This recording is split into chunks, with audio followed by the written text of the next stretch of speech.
జై భీమ్ నీలి ఉద్యమాలు తెలియజేసుకుంటా ఉన్నాను బహుజన మిత్రులకు. ఈరోజు దేశవ్యాప్తంగా జరుగుతున్నటువంటి దాడులు, దేశవ్యాప్తంగా జరుగుతున్నటువంటి దమనకాండాలు, నిన్నటికి నిన్న బీహార్లో 80 కుటుంబాలను కాల్చి దహనం చేశారని చెప్పేసి వాస్తవికంగా దాఖలాలు కనపడతా ఉన్నాయి. కాబట్టి ఈరోజు దేశవ్యాప్తంగా ఉన్నటువంటి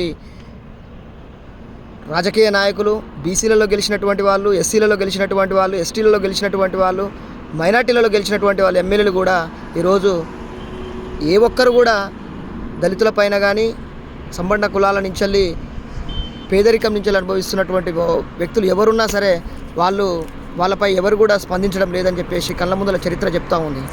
ఈరోజు దళితుల నుంచి ఎన్నికైనటువంటి ఎమ్మెల్యేలు కానీ, ఎంపీలు కానీ అగ్రకులాలకు తొత్తులుగా, చెంచాలుగా మారిపోయినటువంటి వాళ్ళుగా తయారయ్యారని చెప్పేసి చెప్పుకోవచ్చు. వాళ్ళు ఇచ్చే కాంట్రాక్టర్లు కానీ, వాళ్ళు ఇచ్చేటటువంటి చిన్న చిన్న తాయిలాలకు ఆశపడి ఈరోజు దళితులకు కానీ, బీసీలకు కానీ, ఎస్సీలకు కానీ, ఎస్టీలకు కానీ, మైనార్టీలకు కానీ ఎలాంటి రక్షణ లేకుండా అయిపోయిందని చెప్పి చెప్పుకోవచ్చు.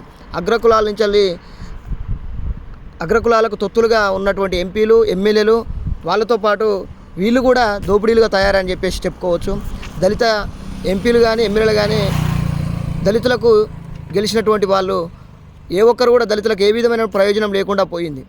దళితులపై చేసేటటువంటి అట్రాసిటీ, దళిత ఎంపీలు, ఎమ్మెల్యేలు అగ్రకులాల పక్కన నిలబడి అట్రాసిటీ కేసులకు కూడా ఎలాంటి ఉపయోగం లేకుండా పోయింది. అందుకే దేశవ్యాప్తంగా దళితులు కానీ వీళ్ళు దిక్కులేని పక్షులయ్యారని చెప్పి చెప్పుకోవచ్చు. రాజ్యం ఉన్న వాళ్ళకే వాళ్ళకు తొత్తులుగా తయారని చెప్పి చెప్పుకోవచ్చు. అయితే ఈరోజు దేశవ్యాప్తంగా తొత్తులుగా ఉన్నటువంటి రాజకీయ నాయకులు, ఎస్సీలు రాజ్యం ఉన్న వాళ్లకు ఊడిగం చేసేటటువంటి సందర్భాలు కనబడతా ఉన్నాయి.